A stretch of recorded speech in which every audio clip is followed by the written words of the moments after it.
परित्यज्य सर्वं यदाप्नोति तत्त्वं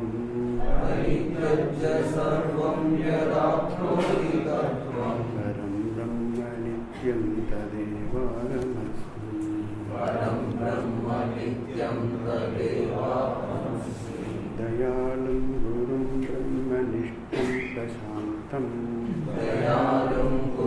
ब्रह्मनिष्ठं प्रशान्तं समाराध्य मत्या विचार्य स्वरूपम्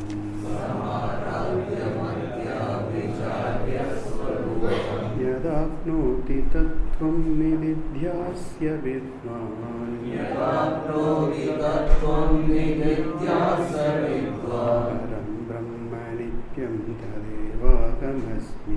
परं ब्रह्म नित्यं तदेवाहमस्मि। यदानन्दरूपं प्रकाशस्वरूपं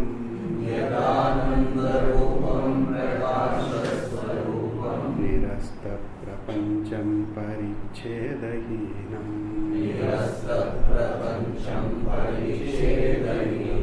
अहं ब्रह्मवृत्त्यैकगम्यं तुरीयम्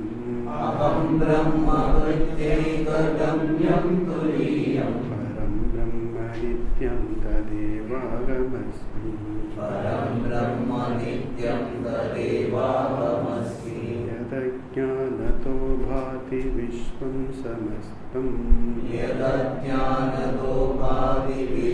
समस्तं विनष्टं च सद्यो यदात्मप्रबोधे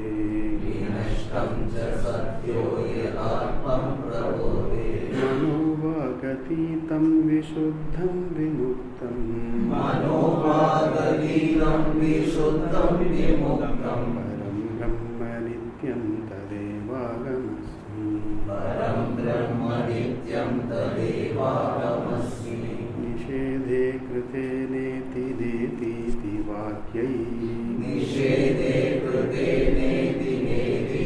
वाक्यैः समाधिस्थितानां यदा भाति पूर्णम् अवस्थात्रयातीतमद्वैतमेकम् परं ब्रह्म नित्यं तदेवाहमस्मि। यदानन्दलेशैः समानन्दि विश्वम् यदा भाति सत्त्वे तदा भाति सर्वम् यदा लोकने रूपमन्यत् समस्तम्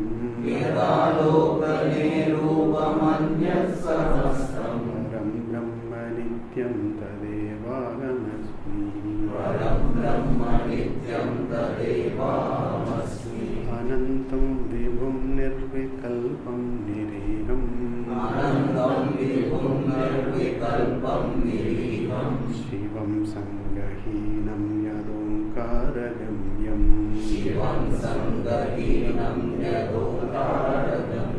निराकारमत्युज्ज्वलं मृत्युहीनं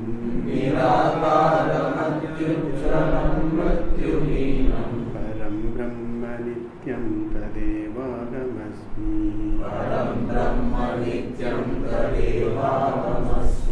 यदानन्दसिन्धौ निमग्नः पुमान् स्यात्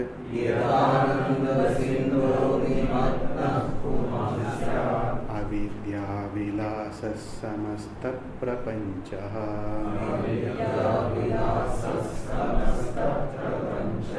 तदा न स्फुरत्यद्भुतं यन्निमित्तम्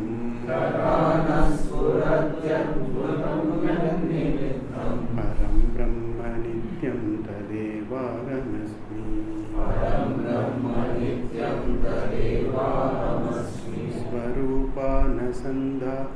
स्वरूपानुसन्धानरूपां स्तुतिं यः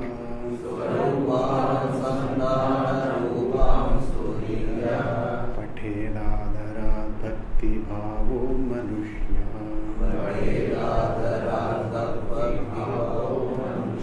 शृणोति शृणोति गवा नित्यमुद्युक्तचित्तः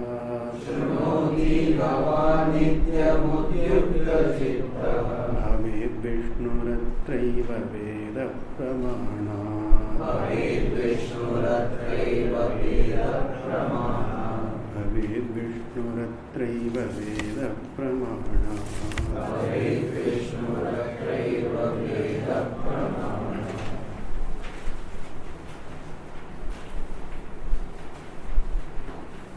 Verse number 5. That talks about Nididhyasana. Nishedhe krite neti neti iti vakyaihi. The Upanishad sentences such as neti neti. We come across sentences in Mundaka also. Yattadadreshyam agrahyam asparsham etc. We see in the Mundaka. Also in the Katha, Astulam, Ananu, etc. we see.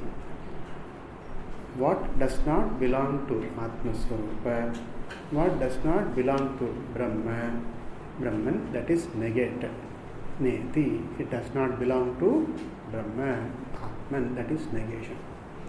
Why it should be negated? What it does not belong to Atman? Why it should be negated? It should be negated because the jiva, the sadhaka, the samsari thinks that this belongs to Atma. The samsaritvam, dukkhitvam, etc. The smallness, right? All that belongs to Atma. This is the misconception for the jiva about Atma. And this misconception is very deeply entrenched, deeply rooted in the mind of the person. And as long as this misconception stays in the mind, that will find expression in the person's thinking, talking, and then actions, outlook, in all that. This will find expression. That is to say, the person will look upon oneself as a samsari. And this samsaritva, this person wants to be free from. Right? And therefore, as long as to give up samsaritva, which is undesirable, these notions have to be given up. The wrong notions about Atma, Brahma is to be, they have to be given up. And that's why the Shruti talks about neti neti. We saw in the Atma Bodha, atadvyavritti rupena, we saw this expression. All the Shruti Vakyas talk about, reveal Atma, talk about Atma Swarupa, negating what does not belong to Atma. Tad vyavritti, negation of na tad, tad, what does not belong to Atma Swarupa, samsaritvam, dukkhitvam, then seer, hearer, thinker, etc., all the changes and the experiencer, hood, etc., does not belong to Atma as its Swarupa. And we have seen that it is kalpita. It's all kalpita on the Atma. Avidyaya or Mayaya kalpita in Atma. And does not belong to Atma. Like in our snakeness does not belong to rope at any point of time. Right? Trikale api, the snakeness never belonged to rope. So too, the samsaritva, dukkhitva, etc. never belong to the Atma, me. Therefore, the necessity for nisheda here, nishede krite, when the atadvyavritti is done, the upadi, the nama rupa, its nature is pointed out. As Chandogya Upanishad says, vacharambanam vikaraha namadeyam. It says, all these are all vak alambanam, just words. They are just words. Pot is just a word, that's all. It is not an entity. The entity is clay, pot is only a word, and it is a form, a word for a particular form, that is all. When the seeker analyzes, the whole world is a big group of collection of namarupas, namarupa. The entire prapancha can be seen as namarupa plus the Adhishtanam. The Adhishtanam is Atma, Brahma, and that is what is to be understood. That is what will be taken, because that is the Parama Purushartha. When I take to the Namarupa alone, then I miss the content, right? So when I see the snake alone, I miss the rope there. And not only I miss the rope, but I suffer because of the snake perception. I see the snake and then I am afraid, I sweat, etc.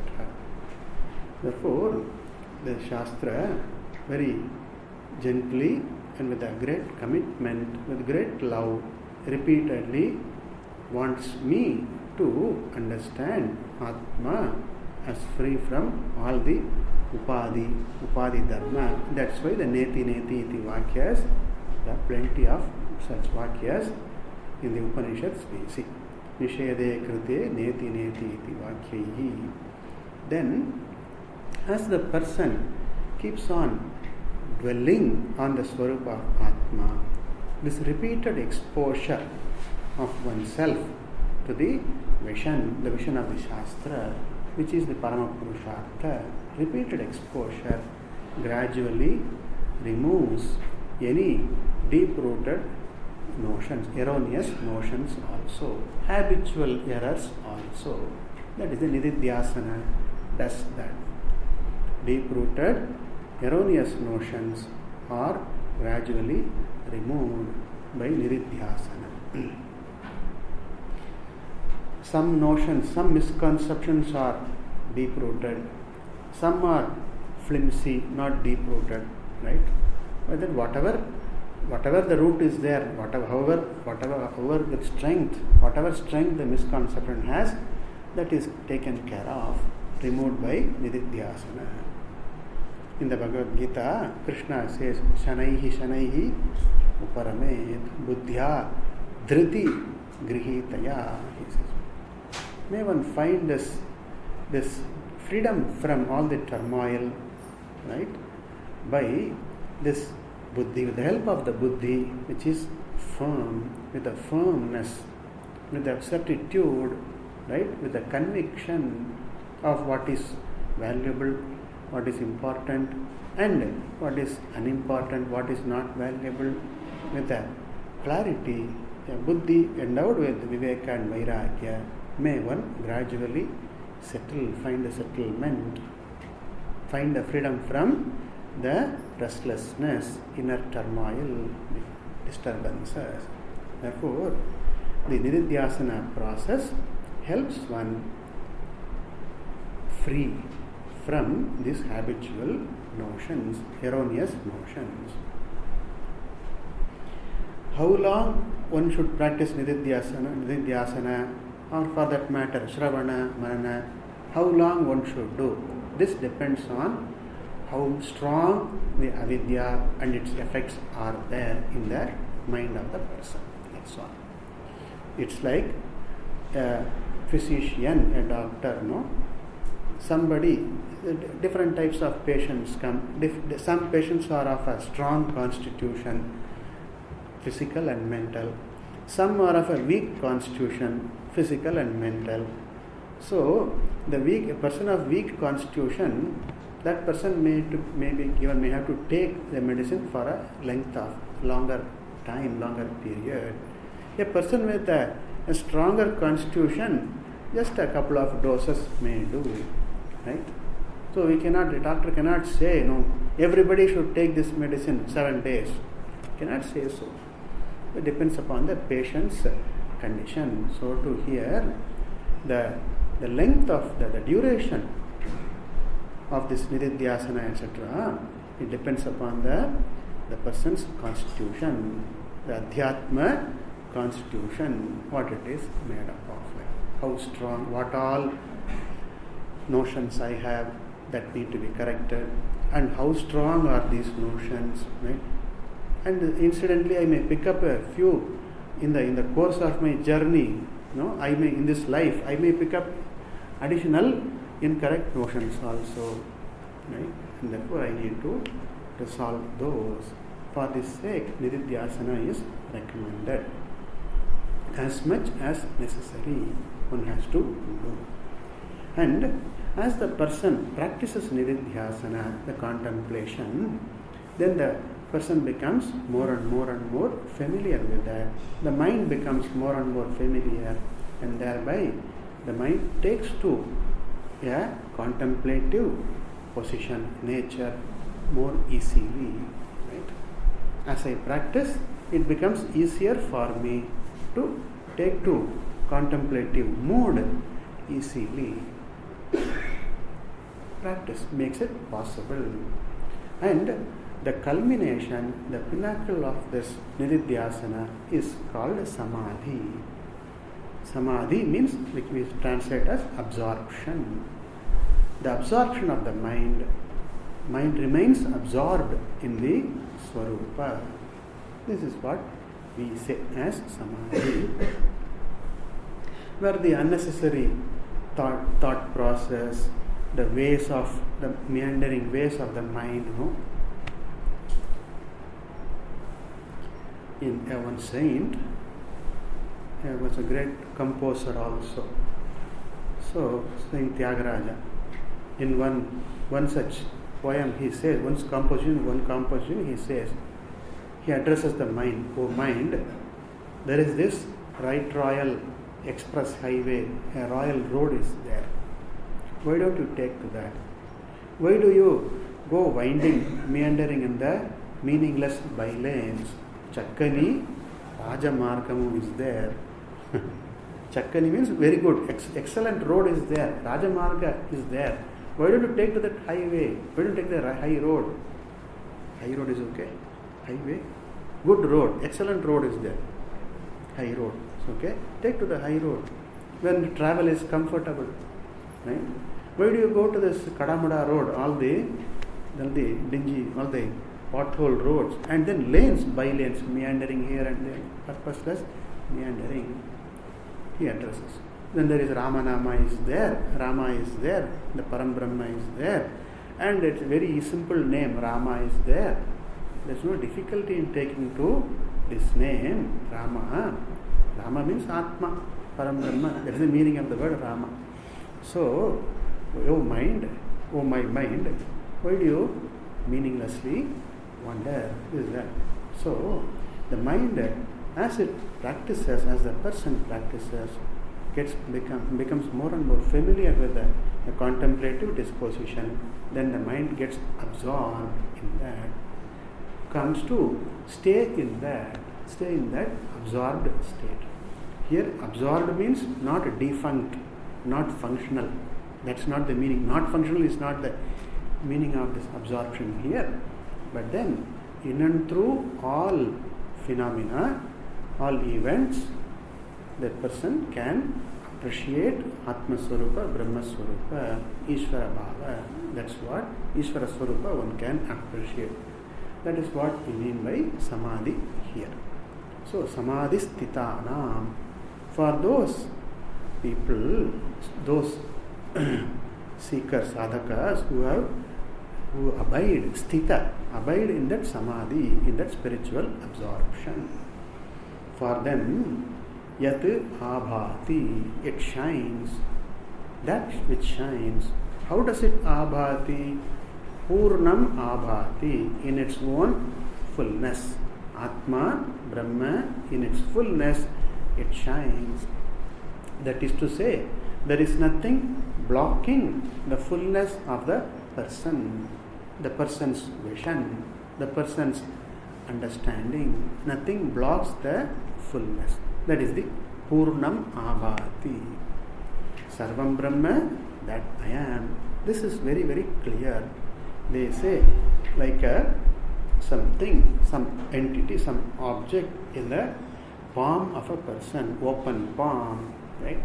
Like it's very clear for me, there is no ignorance about what I have in my palm, and there is no confusion, and there is no mistaking what I have in my hand. Like so clear like this. So clear like this. So they say, Karatala Amalaka. But the Amalaka, like a fruit, something kept in, something in the palm of a person. This is very, very clear to me. If I close the palm, maybe I don't see it or you don't see it, but if it's open, when the palm is open, then it is clear, very clearly seen. No ignorance, no confusion, no doubts, no misunderstanding, very clear, so clear. That is what is said here. Purnam abhati, shines fully in its own fullness. That is to say, the person remains full all the way, all the while. That is it. And also the Purnam is the Swarupa of Atma, right? Fullness. Atma, the person understands that Atman does not depend upon anything for fullness. So the Chidabhasa, that is the person who understands the Swarupa of Atma, also does not depend upon anything for one's abiding happiness, fullness, meaningfulness, shanti, peacefulness. No dependence is there because Atma is Purna. Yad abhati, yad Purnam abhati, Purnataya abhati, both ways. Atma, which is Purnam, shines fully. They say in some stotra, they say, no, it's like the full moon in the Sharad Ritu, autumnal full moon, seen very, very clear, pleasing. Sharat Chandra Nibanana, it says, whose face is like the Sharat Chandra. Sharat is autumn season. After the rain is over, there were no clouds, and then also the rains have settled the dust in the atmosphere, so the atmosphere is very, very clean, and then night time the full moon, the autumnal full moon shines in its brilliance. So too, Atma is understood in its own, and the person owns the vision. Abhati Purnam. Okay. This Purnatva is Purushartha again. Ananda, Purna, Shanti, these are all words indicating Purushartha also. Okay. Then he says, Avastatraya Atitam. Atita transcends, untouched by the Avastatraya, the three states of experience. Earlier it was mentioned, the third verse, Turiyam, it was mentioned. The Turiyam is the Avastatraya Atitam. What is not touched by the Avastatraya, the waker, dreamer, and then the sleeper, do not touch the Atma, the Sakshi. In Atma, waker manifests. In Atma, in me, the dreamer, the sleeper, they manifest in that. But then, I, the Sakshi, I am untouched by Avastatraya. In fact, I lend existence to Avastatraya. The Avastatraya is known, is seen, is manifest because of me, the Atma. Avastatraya Atitam. Here again, a person mistakes oneself for a waker, dreamer, etc., and then that is negated. Wakerhood, dreamerhood, etc., is not the Swarupa of Atma, that is negated. And not only the wakerhood, etc., also what belongs to wakerhood, what happens in waking state, in dream state, they also do not belong to Atma. Avastatraya Atitam. Advaitam, non-dual. There is no Dvaita, there is no limitation, there is no Alpatvam in Atma. It is Analpa. Alpa means infinitesimal, small, worthless, that is Alpa. Analpaha Atma. There is no Alpatvam in the Atma Swarupa. Upanishad says, Alpe Sukam na asti. Chandogya says, Na alpe Sukam asti. Alpe, in what is tiny, what is insignificant, Sukam nasti. There is no happiness. You don't get happiness from what is insignificant. Then what is significant then? Atma, that's significant, right? Entity. And there alone, Bhuma, it's called Bhuma. Yovai Bhuma, Tat Sukham. Chandogya says. Bhuma means infinite, the limitless. And what is that? You are that. You are that infinite Bhuma, that Brahman. Another name for Brahman is Bhuma. Bhuma means infinite, limitless. That real true entity. Bhuma also means true entity. In that, Yovai Bhuma, what is Bhuma? Is alone Sukham, Ananda Swarupam. Therefore, Advaitam, it is Advaitam. Ekam, non-dually, one. Okay. Partless. Ekam means it is partless. Advaitam, partless it is. Param Brahma Nityam, Tadeva Ahamasmi. You see the beauty of this. Every verse concludes with Param Brahma Nityam, Tadeva Ahamasmi. Remember, every step in the spiritual journey, the final goal, the person reminds that Param Brahma I am. By going through these steps, walking these steps, what I am going to get, what I am going to understand, that Param Brahma right now I am. Right? Like Tattvam Asi, Aham Brahma Asmi, equations.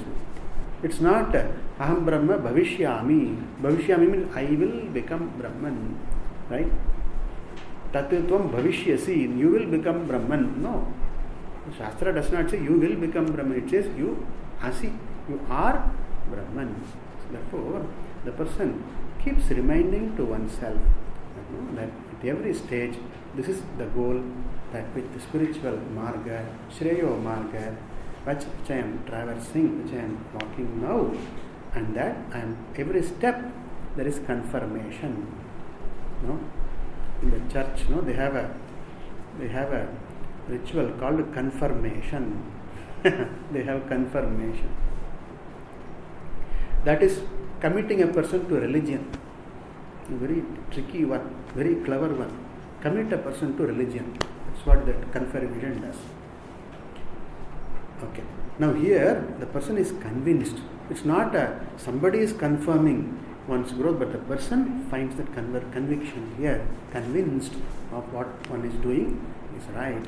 So this is the affirmation, confirmation at every step. Param Brahma Nityam Tadeva Ahamasmi. Okay. Verse 6 predominantly talks about the Ananda Avapti, discovering the Ananda Swarupa, and then seeing Atma Swarupa as everything. We can say, in a way, we can say that again the Atma Swarupa is highlighted, the Ananda Swarupa is highlighted. Atma is everything, that is highlighted in the verse here. Yat Ananda Leshaihi. Lesha means a drop, particle drops.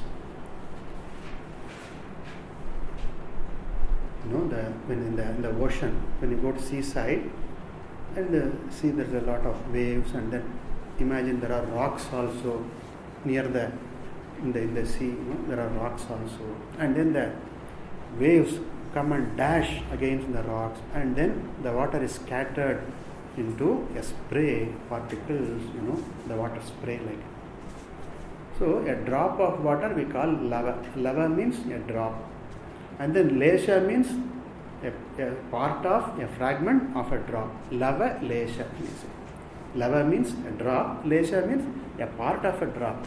A fragment of a drop. A fraction of the drop of it. Ananda leshayi. From the Ananda, the fragments from the particles, right, of this ocean of Ananda, Ananda Leshayi. By the word Leshayi, we have to bring in the Sagara. Atma is like Ananda Sagara, the ocean of fullness, ocean of fulfillment, happiness. And this experiential happiness, they are all like this fragment, tiny fragment. Suppose, imagine you have a big birthday cake. Okay, nice tasty chocolate cake you have for you, fully for you. Don't ask whether it is good for one to eat the entire cake. Don't ask. Okay, but then you take a pinch of it and then taste it. Pinch of the tiny pinch of the cake and eat it. Wow! This eating the pinch is like the experiential joy, happiness born out of experiencing things. This is the Ananda Leshayi. Okay, so Ananda Leshayi, from the mere particles of this ocean of Ananda, which is Atma, Samanandi Vishwam, the entire world of living beings. Samanandi, Samyak Anandi, enjoys, revels so much in the tiny specks of joy, from the tiny specks of joy. We have seen the Bhagavad Gita also, no? Apuryaman, no, not this one. Yavanartha Udapane Shloka, Yavanartha Udapane, Sarvata Samplutodake, Tavan Sarveshu Vedeshu, Brahmanasya Vijanata. So, the water puddle, the small puddle of water, pool of water, compared to the ocean. Ocean is infinite. This water pool is very tiny. So, the people, the world beings, discover joy, discover in this small, little tiny specks of happiness. If this tiny speck of happiness is so rewarding, so enchanting, how much should be the ocean of happiness, right? How intensely one must be happy, if one has this ocean for oneself, right? For oneself, you have it for yourself. It belongs to you. It is yours, your own, and there is no division, no dividing that ocean. For you, it is full ocean. For me, it is full ocean. For everyone, it is Ananda Sagara, Ananda, the ocean of bliss, ocean of happiness. So it says, Vishwam Samanandi. All happinesses, all joys, all enchantment, all thrill, right? It's all from this one's own Swarupa. A tiny manifestation, a gleam of light, a ray of light, a glint. Glint is right? A gleam of light, just a ray of light. From that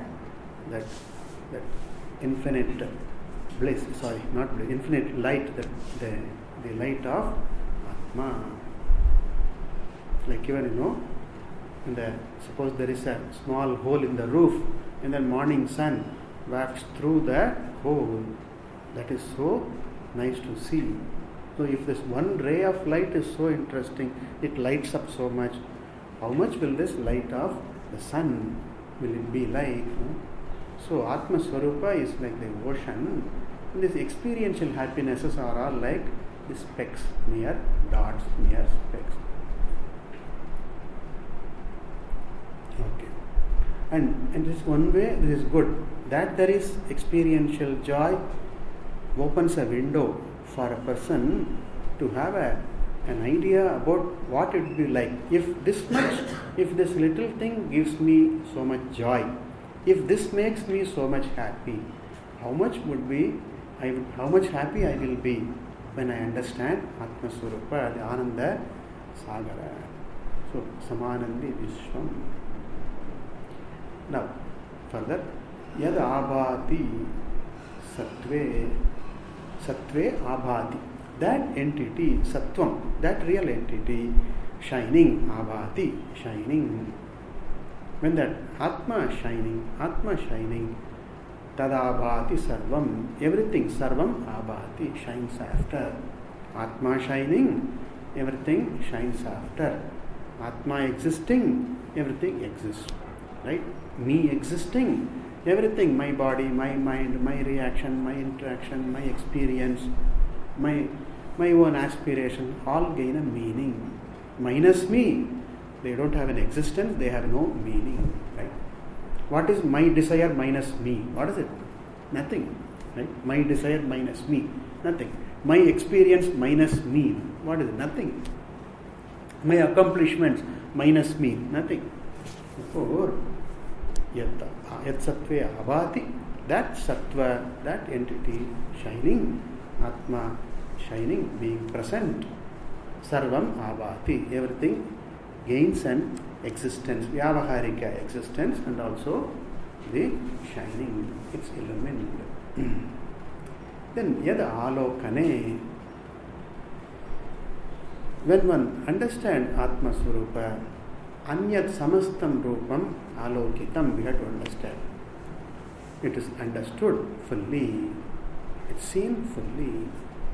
When I understand the truth of an entity, then I see that entity in its fullness. If I see only the Namarupa, if I do not see the content, then my Seeing it is only partial. So, if I look at something, say a pot or a table or a clock or whatever, if I look at something without this appreciation of its truth, namely Ishvara, Atma, then my perception is only part. That's all. It's only always incomplete. Minus Ishvara, everything is incomplete. In fact, minus Ishvara, everything is not there at all. But even the Vyavaharika, Pratibhasika, it's only incomplete. That is to say, minus Ishvara means if the appreciation without the sight or experience of something, without the appreciation of Ishvara, is always incomplete. Always incomplete. The other day I mentioned a shloka, no?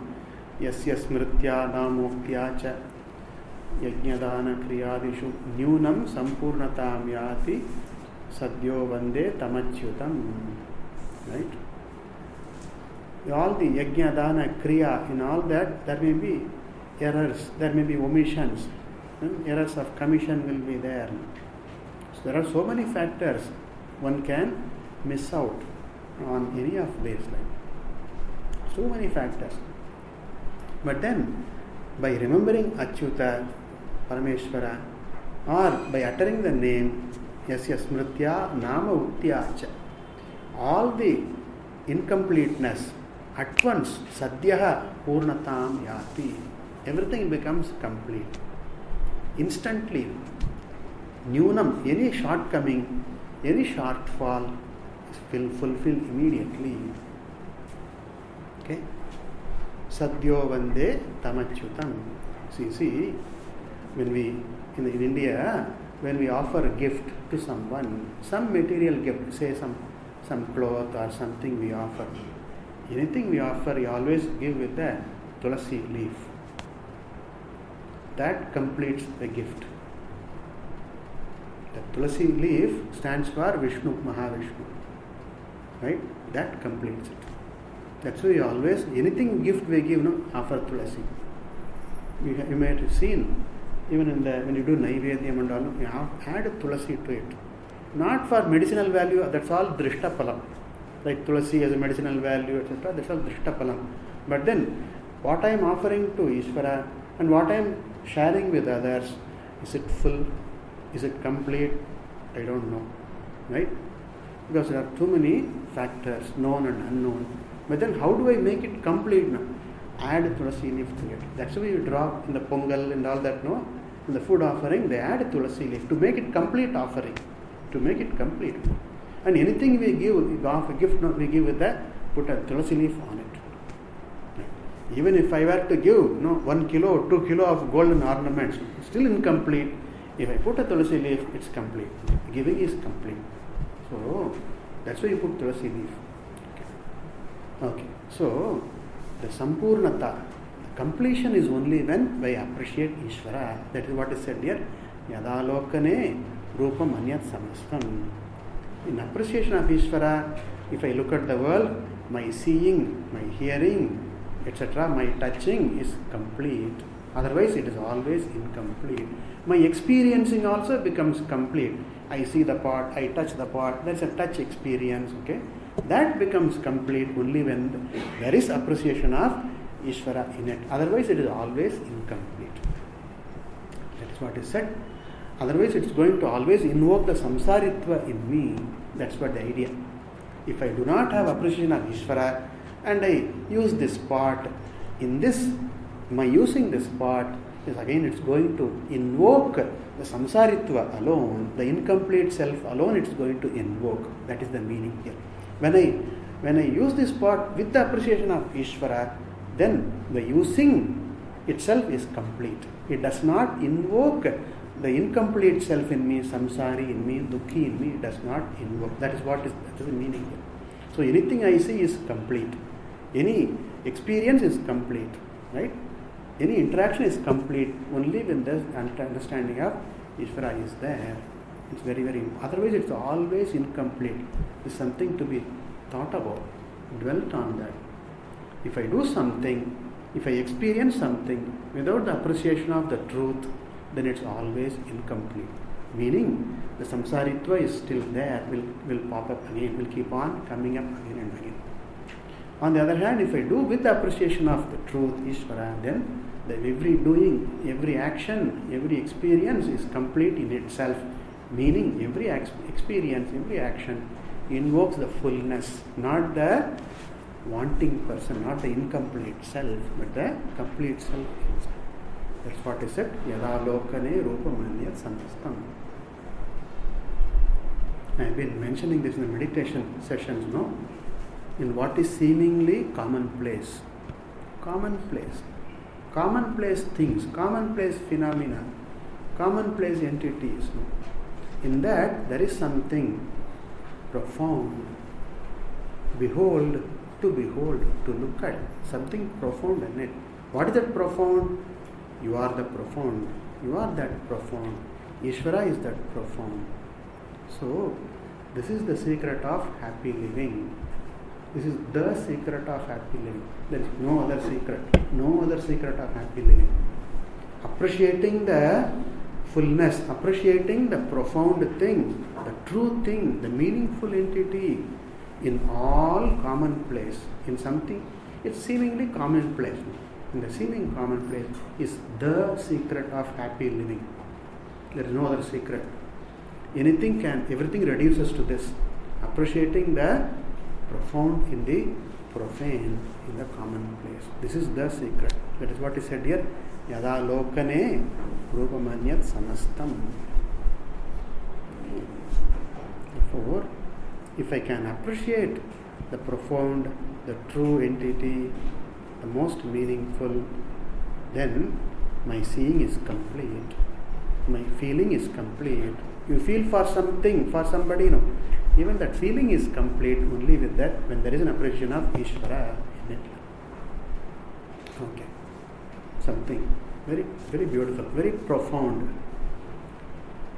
Nothing can get profounder than this. Okay? Seeing the profound in the profane, nothing can get profound than this. There is nothing more profound than this. Rupamanyat samastam param brahma, that param brahma nityam I am. People are all looking for, no, I should be happy life, right? Living happily, always happy. Cultivate this.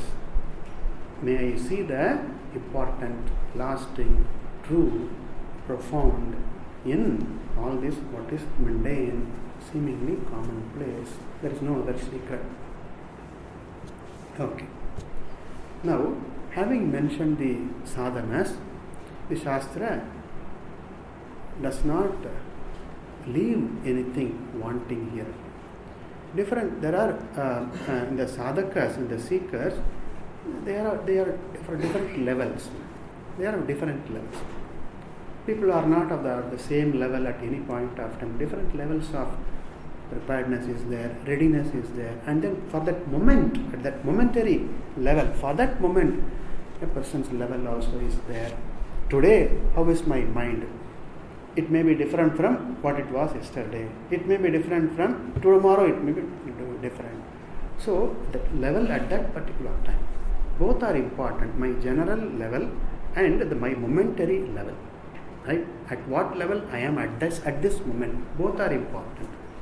So, this people are of different, the general levels, people are of different levels. And also the momentary level, every person changes from, every mind, different levels are there. One day I am okay, one day I am not okay, right? That's all there. So, Shastra addresses all levels.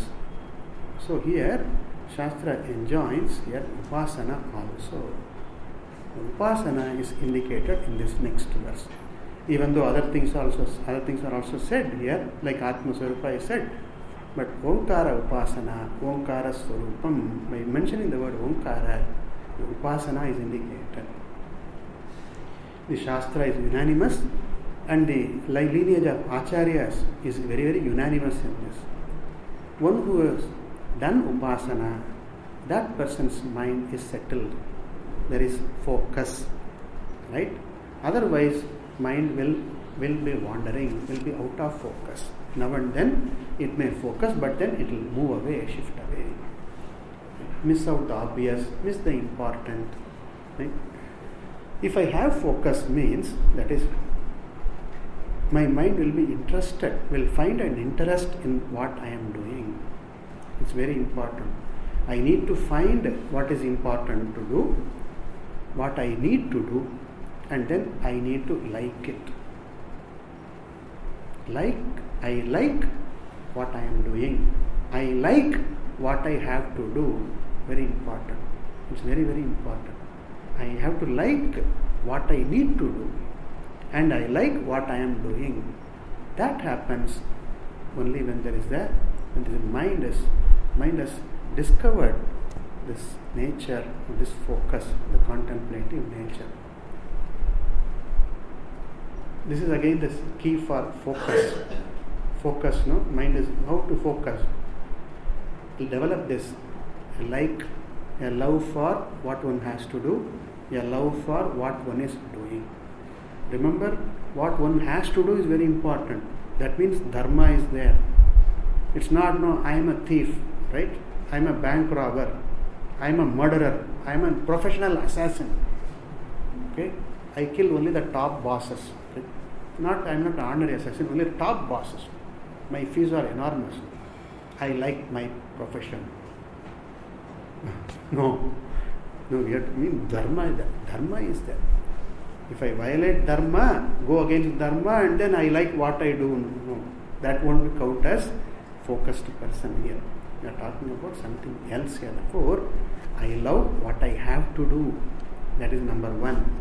And then I love what I do. What I have to do, I do. If I am a mature person or a maturing person, what I have to do, I do. That's all. Simple. As simple as that. Kartavyam karomi. What I need to do, what I have to do, I do. Kartavyam. Dharma is very, very important. Without dharma, there is no jnana. Without bhakti, there is no jnana. Without shraddha, there is no jnana. Nothing. Will not happen. Therefore, the Shastra and our Guru Parampara, they are very unanimous in this. Upasana, one has to do. Either now I should do, or I should have done in my previous lives. If I have done in my previous life, then that reflects on the nature of my mind.